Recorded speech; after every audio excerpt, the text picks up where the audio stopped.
Assalamualaikum warahmatullahi wabarakatuh. Di video kali ini saya akan membahas materi Written Expression Tuple ITP yang saya ambil dari bukunya Longman terkait dengan Problems with Nouns, di mana ada 4 bahasan utama yang akan dibahas di sini. Yang pertama adalah use the correct singular or plural noun. Yang kedua adalah distinguish countable and uncountable nouns. Yang ketiga adalah recognize irregular singular and plural nouns. Dan yang keempat adalah distinguish the person from the thing. Oke, langsung saja kita akan bahas satu persatu. Yang pertama adalah use the correct singular or plural noun, atau menggunakan noun singular dan plural secara benar. Teman-teman perlu memperhatikan beberapa kata kunci untuk noun singular dan juga plural. Untuk noun singular, kata kuncinya berupa each, every, single, one, dan juga a. Jadi kalau teman-teman menemukan kata kunci seperti each, every, single, one, dan juga a, maka perlu dipastikan bahwa noun yang mengikuti adalah noun dalam bentuk singular. Sedangkan untuk noun plural, kata kuncinya berupa both, two, many, several, dan various. Dimana kalau teman-teman menemukan kata kunci seperti both, too, many, several, dan various, maka perlu dipastikan bahwa noun yang mengikuti harus dalam bentuk plural. Oke, untuk lebih jelasnya, teman-teman bisa perhatikan contohnya di sini. On the table there were many dish. Di sini ada kata kunci berupa many, di mana kalau ada many harusnya diikuti oleh noun dalam bentuk plural. Jadi dish ini harus kita ubah menjadi bentuk pluralnya yaitu dishes. Oke. Kemudian di contoh berikutnya, the lab assistant finished every task. Nah, di sini ada kata kunci berupa every yang mengindikasikan bahwa noun yang mengikuti harus dalam bentuk singular. Jadi, task di sini harusnya kita ubah menjadi task tanpa akhiran s, agar menjadi noun singular. Seperti itu. Oke, kita lanjut ke pembahasan kedua mengenai distinguish countable and uncountable nouns, atau membedakan non-countable dan uncountable. Nah, teman-teman perlu memahami di sini terkait dengan countable noun dan juga uncountable noun, di mana kalau countable noun itu adalah noun yang bisa dihitung. Countable noun ini bisa berupa satuan, puluhan, ratusan, dan sebagainya.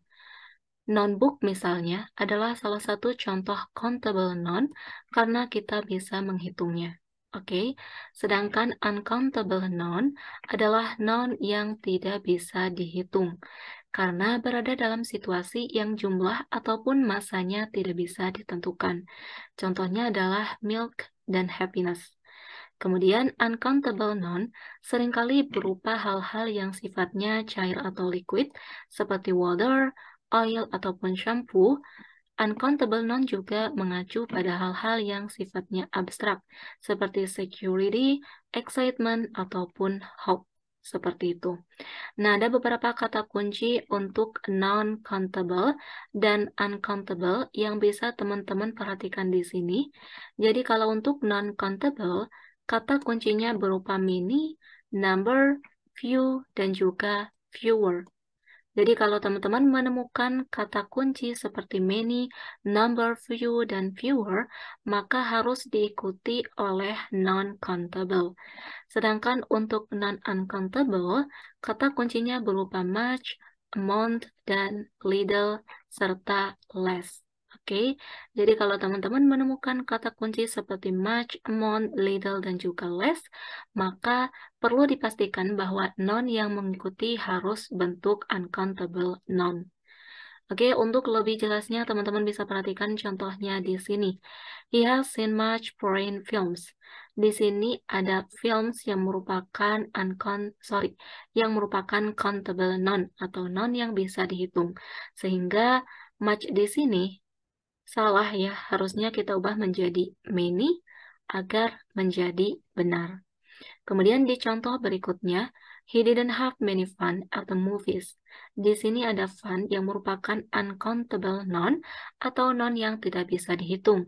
Sehingga penggunaan many di sini salah karena harusnya kita ubah menjadi much, oke, yang mengindikasikan bentuk non uncountable yang mengikutinya seperti itu. Oke, kita lanjut ke pembahasan ketiga mengenai recognize irregular singular and plural nouns atau mengenali non-plural dan singular yang tidak beraturan. Nah, ada beberapa hal yang perlu teman-teman pahami terkait dengan non-plural dan singular yang irregular. Yang pertama adalah perubahan huruf vokal. Nah, jadi ada beberapa non-singular yang ketika huruf vokalnya itu berubah, maka akan menjadi non-plural. Oke, sebagai contohnya adalah man. Di sini merupakan non-singular yang kemudian berubah menjadi man yang merupakan non dalam bentuk plural. Kalau teman-teman perhatikan, di sini ada perubahan huruf vokal dari A menjadi E. Oke, kemudian woman di sini merupakan non-singular yang berubah menjadi woman yang merupakan non dalam bentuk plural, di mana terdapat perubahan huruf vokal dari A menjadi E. Kemudian food menjadi feed, kemudian tooth menjadi teeth, goose menjadi kiss, dan mouse menjadi mice. Oke, jadi ini adalah beberapa non yang berubah dari singular ke plural karena adanya perubahan huruf vokal. Kemudian selanjutnya adalah penambahan akhiran en. Nah, ada beberapa non yang berubah dari singular ke plural karena ada penambahan akhiran en.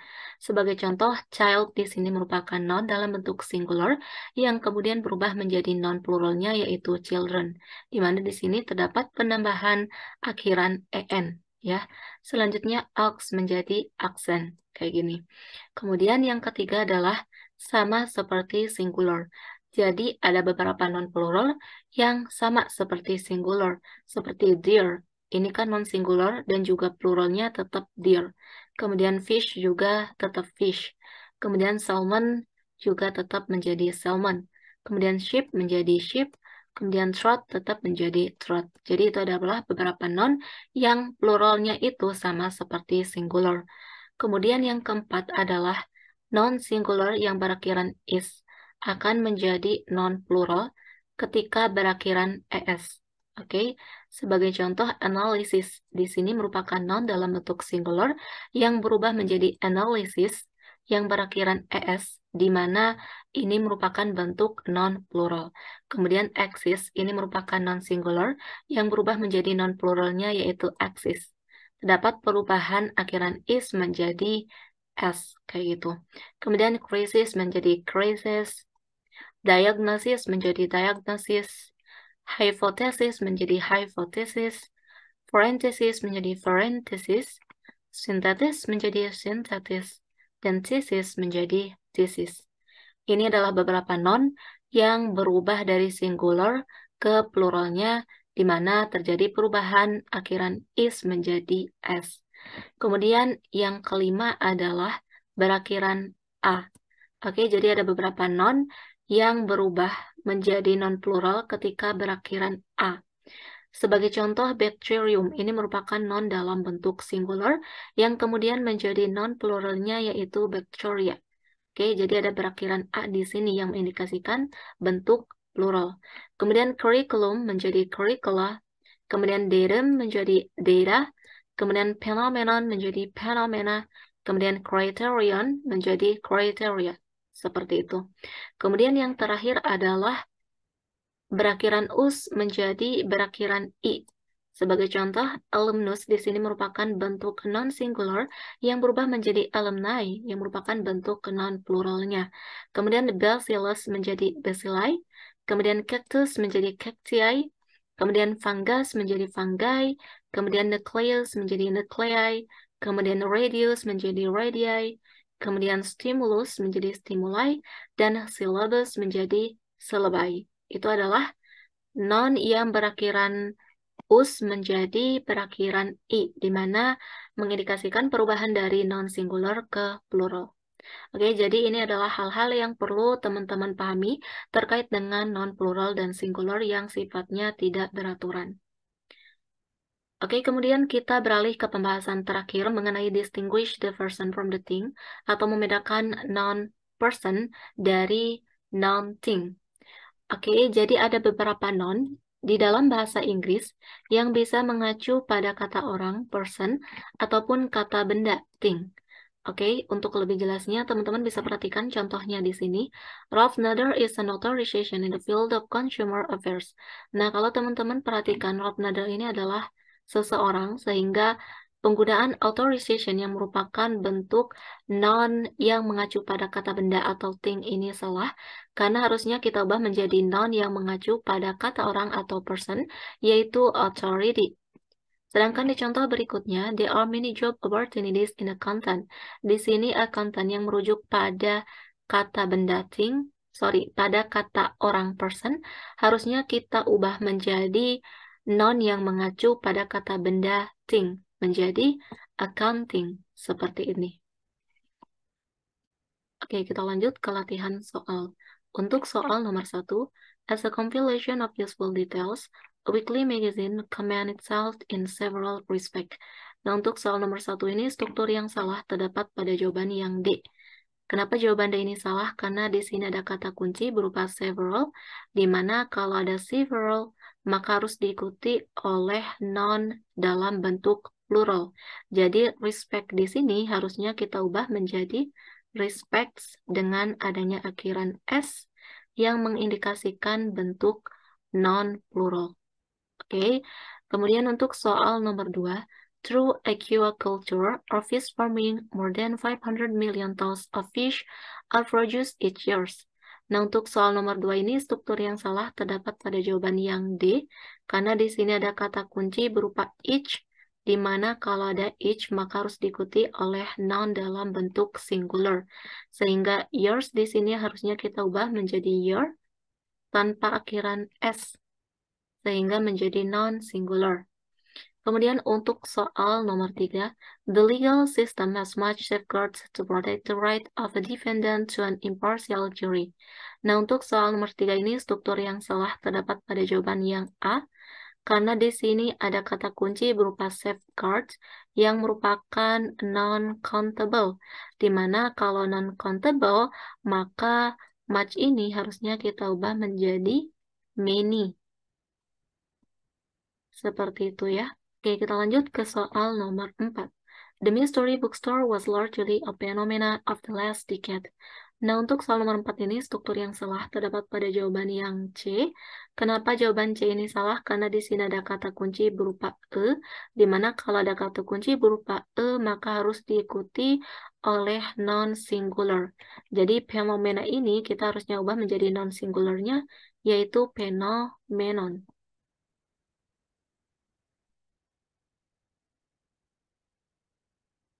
Kita lanjut ke soal nomor 5.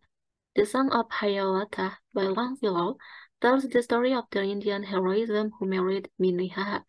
Nah, untuk nomor 5 ini, struktur yang salahnya terdapat pada jawaban yang B. Kenapa jawaban yang B ini salah? Karena heroism ini harusnya kita ubah ke dalam noun yang mengacu pada kata orang atau person, yaitu hero ya, agar strukturnya benar. Kemudian untuk soal nomor 6, Uranus is the seventh planet from the Sun. Nah, untuk soal nomor 6 ini struktur yang salah terdapat pada jawaban yang C, karena planets ini harusnya kita ubah menjadi bentuk singularnya, yaitu planet, tanpa akhiran S. Kemudian untuk soal nomor 7, the sycamore has broad leaves with a large amount of pointed teeth. Nah, untuk soal nomor 7 ini struktur yang salah terdapat pada jawaban yang C. Kenapa jawaban C ini salah? Karena kalau teman-teman perhatikan di sini ada pointed teeth yang merupakan non-countable ya. Sehingga kalau countable non, maka bukan amount melainkan harus kita ubah menjadi number agar strukturnya benar seperti itu. Oke, kita lanjut ke soal nomor 8. The first of two such investigation requires the student to read continuously over a period of 4 hours. Nah, untuk soal nomor 8 ini, struktur yang salah terdapat pada jawaban yang A. Kenapa jawaban A ini salah? Karena di sini ada kata kunci berupa to yang mengindikasikan bahwa non yang mengikuti harus dalam bentuk plural. Sehingga investigations di sini harusnya kita ubah menjadi investigations dengan adanya akhiran S yang mengindikasikan non-plural. Seperti itu ya. Kemudian untuk soal nomor 9, a quantitative analysis using both the computer and quantitative techniques are used to optimize financial decisions. Nah, untuk soal nomor 9 ini struktur yang salah terdapat pada jawaban yang C. Kenapa jawaban C ini salah? Karena kalau teman-teman perhatikan, di sini kata kuncinya berupa a quantitative analysis yang merupakan noun dalam bentuk singular. Sehingga verb yang mengikuti harus dalam bentuk singular juga. Jadi are used ini kita ubah menjadi is used. Agar sesuai ya antara subjek dan kata kerjanya. Kemudian untuk soal nomor 10, to enter the FBI National Academy, an application must be between the age of 23 and 34. Nah, untuk soal nomor 10 ini struktur yang salah terdapat pada jawaban yang C. Kenapa jawaban C ini salah? Karena kalau teman-teman perhatikan di sini kita membutuhkan noun yang mengacu pada kata orang atau person, bukan mengacu pada kata benda atau thing. Sehingga application ini harusnya kita ubah menjadi aplikan ya, agar sesuai dengan konteks kalimatnya. Nah, demikian untuk materi terkait dengan problem with nouns yang bisa saya jelaskan. Semoga bisa dipahami dan bisa bermanfaat bagi teman-teman semuanya. Terima kasih. Wassalamualaikum warahmatullahi wabarakatuh.